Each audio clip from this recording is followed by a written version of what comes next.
Dalam nama Bapa dan Putera dan Roh Kudus. Amin. Semoga rahmat Tuhan kita Yesus Kristus, cinta kasih Allah, dalam persekutuan Roh Kudus beserta kita. Bapak, Ibu, saudara-saudari yang terkasih dalam nama Tuhan, kembali kita berjumpa untuk melanjutkan pendalaman kitab suci ini. Pada pertemuan kedua ini, tema yang akan kita dalami adalah Yesus, sahabat bagi mereka yang kehilangan. Marilah kita satukan hati untuk memulai pendalaman ini sambil memohon pencerahan Roh Kudus agar kita dimampukan untuk memahami firman Tuhan.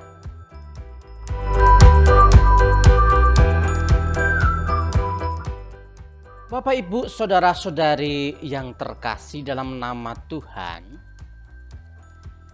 jati diri keluarga Kristen adalah keluarga yang dibangun atas pribadi dan ajaran Yesus Kristus.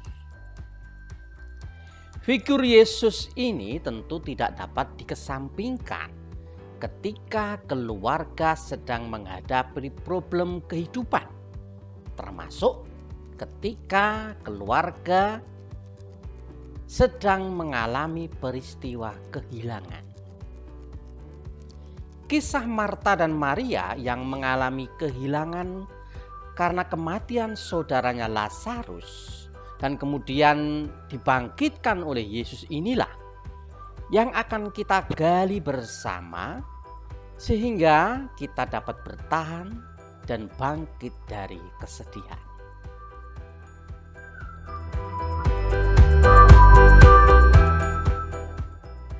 Bapak, Ibu, saudara-saudariku, firman Tuhan yang akan kita dalami dalam pertemuan kedua ini adalah tentang Lazarus yang dibangkitkan.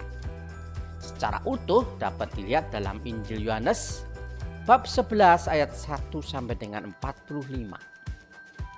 Saya berharap kita semua sudah membaca kisah ini sebelumnya, sehingga dalam video ini saya hanya akan membacakan ayat 33 sampai dengan 44. Marilah kita siapkan hati untuk membaca atau merenungkan firman Tuhan ini.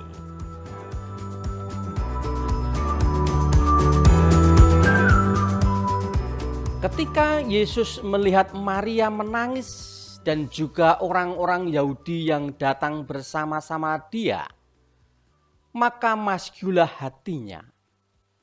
Ia sangat terharu dan berkata, "Di manakah dia kamu baringkan?" Jawab mereka, "Tuhan, marilah dan lihatlah." Maka menangislah Yesus. Kata orang-orang Yahudi, "Lihatlah betapa kasihnya kepadanya." Tetapi beberapa orang di antaranya berkata, "Ia yang memelekkan mata orang buta, tidak sanggupkah ia bertindak sehingga orang ini tidak mati?" Maka masyulah pula hati Yesus, lalu ia pergi ke kubur itu. Kubur itu adalah sebuah gua yang ditutup dengan batu. Kata Yesus, "Angkat batu itu." Marta, saudara yang meninggal itu, berkata kepadanya, "Tuhan, ia sudah berbau, sebab sudah 4 hari ia mati." Jawab Yesus, "Bukankah sudah kukatakan kepadamu, jikalau engkau percaya, engkau akan melihat kemuliaan Allah?" Maka mereka mengangkat batu itu. Lalu Yesus menengadah ke atas dan berkata, "Bapa, aku mengucap syukur kepadamu, karena engkau telah mendengarkan aku. Aku tahu bahwa engkau selalu mendengarkan aku. Tetapi oleh karena orang banyak yang berdiri di sini mengelilingi aku mengatakannya supaya mereka percaya bahwa engkaulah yang telah mengutus aku." Dan sesudah berkata demikian, berserulah ia dengan suara keras "Lazarus, marilah keluar." Orang yang telah mati itu datang keluar, kaki dan tangannya masih terikat dengan kain kafan dan mukanya tertutup dengan kain pelung. Kata Yesus kepada mereka, "Bukalah kain-kain itu dan biarkan ia pergi." Demikianlah Injil Tuhan. Terpujilah Kristus. Bapak, Ibu, saudara-saudari yang terkasih dalam nama Tuhan. Tokoh dalam kisah ini adalah keluarga Betania, yaitu Lazarus, Maria, dan Marta. Mereka adalah 3 bersaudara dan merupakan sahabat dekat Yesus. Dalam kisah ini disebutkan bahwa Lazarus, kalau dalam bahasa Ibrani Eleazar, artinya Allah telah menolong, sedang dalam keadaan sakit. Marta dan Maria mengirim kabar kepada Yesus, sahabat mereka, "Tuhan, Dia yang Engkau kasihi sakit." Mereka tentu saja mengharapkan Yesus segera datang untuk menjenguk sahabat yang dikasihnya itu dan berkenan pula menyembuhkannya. Ketika Yesus datang, ternyata Lazarus sudah 4 hari dimakamkan. Kematian Lazarus ini sungguh membuat Maria dan Marta sangat sedih, Bapak Ibu. Kenapa? Karena Lazarus adalah satu-satunya saudara laki-laki dalam keluarga Betania. Dan ternyata diambil oleh Tuhan. Seperti kita ketahui bersama bahwa masyarakat Israel pada zaman Yesus menganut sistem patriarki, yaitu sebuah sistem yang menempatkan laki-laki dewasa pada posisi sentral atau yang terpenting, baik itu dalam keluarga, masyarakat, maupun dalam kehidupan beragama. Jadi kematian Lazarus ini sungguh membuat Maria dan Marta sangat kehilangan.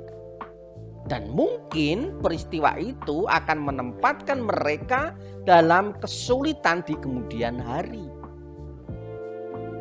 Mereka menyesali mengapa Yesus tidak hadir saat saudaranya itu sedang sakit. Sehingga pada waktu bertemu dengan Yesus, Marta juga nanti Maria berkata, "Tuhan, sekiranya Engkau ada di sini, saudaraku pasti tidak mati." Meskipun demikian, Marta meyakini bahwa Yesus memiliki akses khusus kepada Allah dan mampu melakukan sebuah mukjizat. Marta berkata, "Tetapi sekarang aku pun tahu bahwa Allah akan memberikan kepadamu segala sesuatu yang engkau minta kepadanya." Hal ini menunjukkan bahwa Marta mengakui Yesus adalah seorang yang diutus Allah, yang dapat melakukan tanda-tanda ajaib karena Allah menyertai Yesus. Yesus kemudian meyakinkan Marta dengan berkata, "Saudaramu akan bangkit." Marta percaya bahwa Lazarus akan dibangkitkan, tetapi di akhir zaman, seperti keyakinan umum kalangan orang Yahudi pada masa itu. Lantaran Marta salah paham, Yesus segera mengatakan, "Akulah kebangkitan dan hidup. barang siapa percaya kepadaku, ia akan hidup walaupun ia sudah mati. Dan setiap orang yang hidup dan yang percaya kepadaku tidak akan mati selama-lamanya. Marta mempercayai apa yang dikatakan Yesus itu. Ia kemudian berkata, "Ya Tuhan, aku percaya bahwa Engkaulah Mesias, Anak Allah, Dia yang akan datang ke dalam dunia." Perkataan Marta ini menunjukkan perkembangan iman Marta, yaitu dari yang tadi belum percaya, sekarang menjadi percaya pada pewahyuan diri Yesus sebagai kebangkitan dan hidup. Bapak, Ibu, saudara-saudari yang terkasih dalam nama Tuhan, apakah kemudian pesan kisah ini bagi kita dalam konteks kehidupan kita sekarang? Pengalaman kesedihan yang dialami oleh keluarga Betania mungkin juga pernah atau sedang kita alami. Kesedihan karena kehilangan orang yang dikasihi, entah itu teman, sahabat, orang tua, anak, istri atau suami, atau kesedihan karena kehilangan sesuatu yang berharga, sering membuat kita merasa hampa. Kita merasa kosong. Dalam situasi tersebut, kita sebenarnya harus menyadari bahwa kehilangan seseorang yang dikasihi atau kehilangan sesuatu yang sangat berharga sebenarnya adalah sesuatu yang lumrah, sesuatu yang biasa. Sebagaimana ada kematian, di situ sebenarnya mengandaikan ada kelahiran. Sebagaimana ada perpisahan, di situ sebenarnya mengandaikan perjumpaan. Sebagaimana ada kegagalan, di situ sebenarnya mengandaikan kesuksesan. Namun Bapak Ibu, dalam kehidupan beriman kita ada satu hal yang tidak boleh terjadi dalam diri kita. Dan kita kalau mengalaminya patut menyesal seumur hidup. Apa itu? Kehilangan iman. Tidak boleh terjadi kita kehilangan kepercayaan terhadap Yesus sebagai kebangkitan dan hidup. Jika kita kehilangan iman itu, Bapak Ibu, bagaimana mungkin kita bisa bangkit dari situasi berat yang terjadi dalam hidup kita? Bagaimana mungkin kita bangkit dari perasaan kehilangan yang menimpa kita untuk kemudian kita bisa menyongsong kebahagiaan? Tanpa iman itu tidak mungkin, Bapak Ibu. Oleh sebab itu Bapak Ibu semuanya, marilah kita saling menghibur dan saling meneguhkan.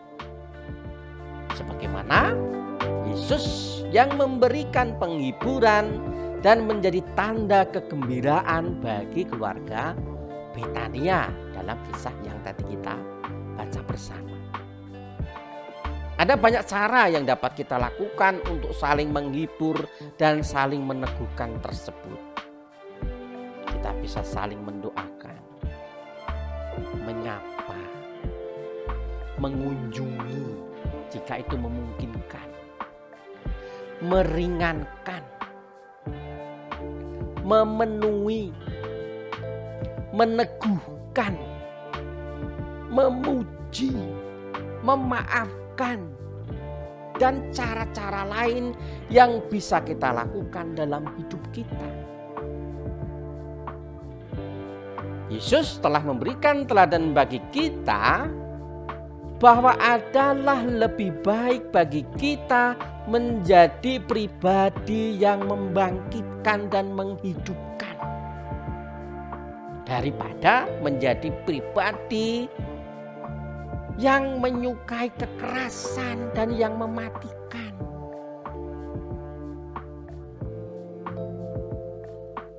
Pada saat inilah kita dipanggil untuk itu. Di situasi yang sulit inilah kita ditantang oleh sabda Tuhan untuk menjadi pribadi yang membangkitkan dan menghidupkan. Demikianlah Bapak, Ibu, dan saudara-saudari, pendalaman kita akan sabda Tuhan yang kita dalami hari ini. Tentu kami berharap kita semua harus berjuang di tengah situasi pandemi COVID-19 ini dengan tetap saling menghibur dan saling meneguhkan dan menjadi pribadi yang membangkitkan dan menghidupkan. Semoga Tuhan memberi kita kedamaian.